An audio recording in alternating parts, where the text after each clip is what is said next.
So let's say you've been given a set of 5 numbers and you're supposed to find the average of these 5 numbers. So step 1 is taking a reference. I'm going to take reference as 60. Then you see how far is each number from 60. 63 is 3 away from 60. 68 is 8 away from 60. 81 is 21 away from 60. 52 is minus 8 away from 60. And 90 is 30 away from 60. So you take these differences, you add them and divide them by the total numbers, which is 5. This would give us 60 plus 56 by 5, which would in turn give us 71.2. So 71.2 is the average of the 5 numbers. Now what if instead of finding the average, you just have to find whether the average of the 5 numbers is greater than any given number. So in this question, we want to know if the average of these 5 numbers is more than 70 or not. So we already have a reference point, which is 70. We'll compare 70 with each number and write down the difference. So 71 is 1 more than 70. 52 is 18 less than 70. 82 is 12 more than 70. 56 is 14 less than 70. 73 is 3 more than 70. Now the total of this number, if it comes to 0, it means that the average of the 5 numbers is exactly 70. If the total is positive, that is, if the total is more than 0, it means the average is more than 70. If the total is negative, it means the average is less than 70. Using this concept, we'll be solving a sum. So look at this sum.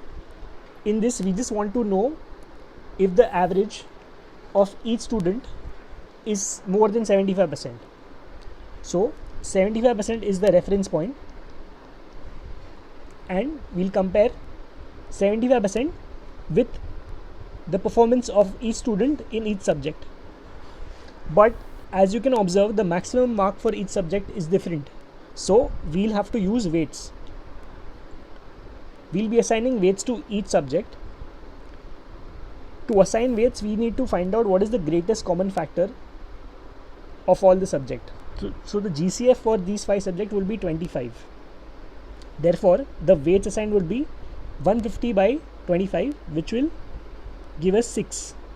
Similarly, for BEE, it will be 200 by 25, which will give us the weight 8. And similarly, we can find out the weights for the other 3 subjects. So for ED, it will be 10. NACP, it will be 7. PWM, it will be 9. Now that we have the weights, we can start comparing marks of each subject with 75. So let's see for Ajay. Ajay's score in BME is 13% less than 75 and the weight is 6. So we'll have to multiply minus 13 by 6. Let's see his performance in the second subject. He scored 16% more and the weight for that subject is 8. For the third subject, he scored 5% less and the weight for that is 10. The fourth subject, he scored 7% less and the weight for that subject is 7. So, and the last one, he scored 5% more, weight for that subject is 9. If you total this, whatever total you get, if you get the total as 0, it means the average is exactly 75 and Ajay would be eligible for the scholarship. But if you get the total as positive, it would mean that Ajay has scored more than 75, and if you get the total as negative, it would mean Ajay has scored less than 75.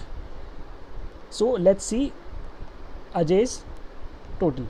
This will give us minus 78, this will give us 128, this will be minus 50, this will be minus 49, this will be plus 45. Totaling this would give us minus 4. Minus 4 means that Ajay has scored less than 75% overall. So Ajay is not eligible. Moving on to Akash.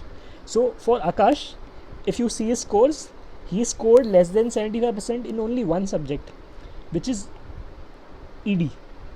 In ED he scored 7% less than 75, but if you look at his performance in the other 4 subjects, he scored way more than 75, meaning his scores in the 4 subject would likely make up for his deficit in the 1 subject, which is ED.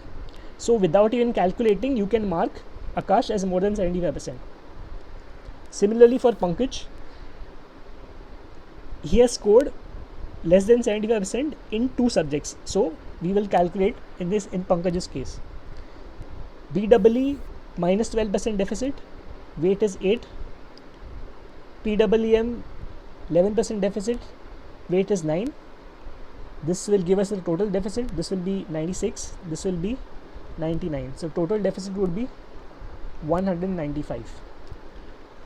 Now if you look at Pankaj's score in ED, he has scored 19% more and the weight for that is 10.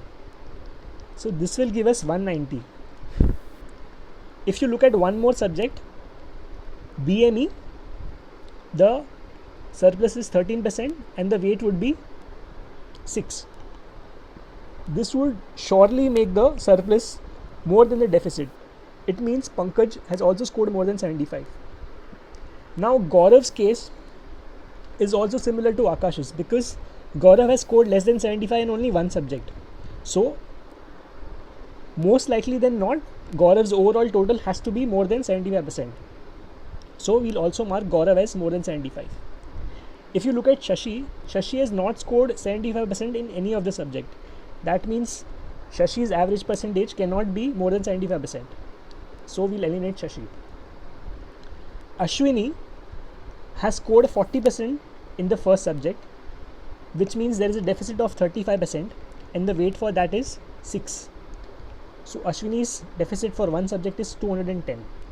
Now let us look at Ashwini's surpluses. Ashwini has scored surplus marks in only 2 subjects, which is ED and NACB. So surplus for ED would be 9% into 10, which would give us 90. Then 13% into 7, which would give us 91.